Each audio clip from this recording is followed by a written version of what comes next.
यो घर एडिलेडको सीफरमा अघिल्लो महिना कारोबार भएको रहेछ। यो घर बनिसकेको घर अथवा प्री अकुपाइड भइसकेको घर भएकाले तपाईले गभर्नमेन्टबाट आउने फर्स्ट होम बायर ग्रान्ट र स्ट्याम्प ड्युटी रिलिफ चाहिँ पाउनुहुन्न, किनकि यो घर चाहिँ पुरानो घर हो। यदि तपाईले नयाँ नभएर पुरानो घर किन्ने चाँडोभन्दा चाँडो सेटलमेन्ट गरेर घरमा सर्ने भनेर सोच्नु भएको छ भने यो भिडियोले तपाईलाई कति खर्च तपाईको हुन आउँछ भनेर चाहिँ जानकारी गराउनेछ। यो भिडियोमा उल्लेख गरिएका तथ्याङ्कहरू चाहिँ 7,20,000 को घर किन्दाखेरि कति खर्च हुन्छ भनेर चाहिँ बनाइएको हो। अब 7,20,000 को घर किन्ने गर्दाखेरि तपाईले फर्स्ट होम बायरको रूपमा 5% डिपोजिटमा घर किन्न पाउनुहुन्छ।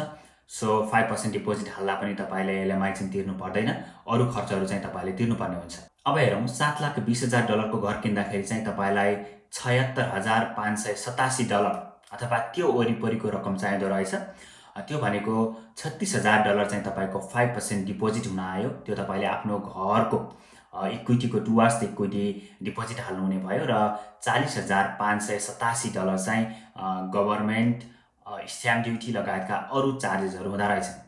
अब जहाँ मैले तपाईलाई $40,000 वरिपरिको रकम गभर्नमेन्ट फिजहरुमा चाहिन्छ भनेर उल्लेख गरे, त्यसलाई चाहिँ दुई भागमा विभाजन गर्न सकिन्छ।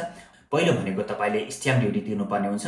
स्ट्याम्प ड्युटी भनेको 7,20,000 को घर किन्दै गर्दाखेरि चाहिँ $33,430 हुन्छ र अरु गभर्नमेन्ट फिज तथा चार्जेसहरू भनेका तपाईको ल्यान्ड ट्रान्सफरको फी र मोर्गेज रजिस्ट्रेसनको फी तपाईले तिर्नुपर्ने हुन्छ। त्यो भनेको ल्यान्ड ट्रान्सफर फी चाहिँ $6,965 हुँदो रहेछ भने रजिस्ट्रेसन फी चाहिँ मोर्गेज रजिस्ट्रेसन फी चाहिँ $192 हुन आउँछ।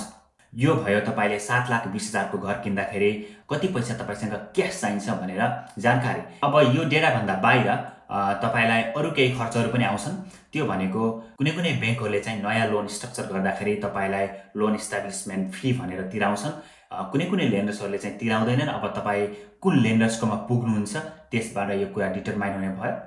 अब अर्को भनेको चाहिँ तपाईलाई घर किन्दै गर्दाखेरि चाहिँ कन्भेन्सर अथवा लयर चाहिन्छ। त्यो चाहिँ अब कन्भेन्सर अनुसार हुने भयो।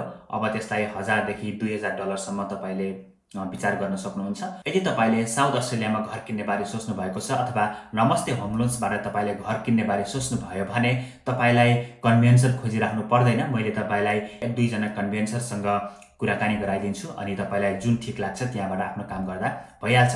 अथवा तपाईले मलाई नै चुज गर्ने जिम्मा दिनुभयो भने पनि मैले तपाईलाई एउटा कन्भेन्सर चुज गरेर यो काम चाहिँ सल्टाउनलाई सहयोग गर्नेछु। अब समग्रमा deposit, stamp duty, transfer fee, conveyancer, लोनको इस्टाब्लिशमेन्ट फी लगायतका कुराहरू हिसाब गर्दाखेरि तपाईलाई मैले $76,587 अगाडि भनेको थिएँ।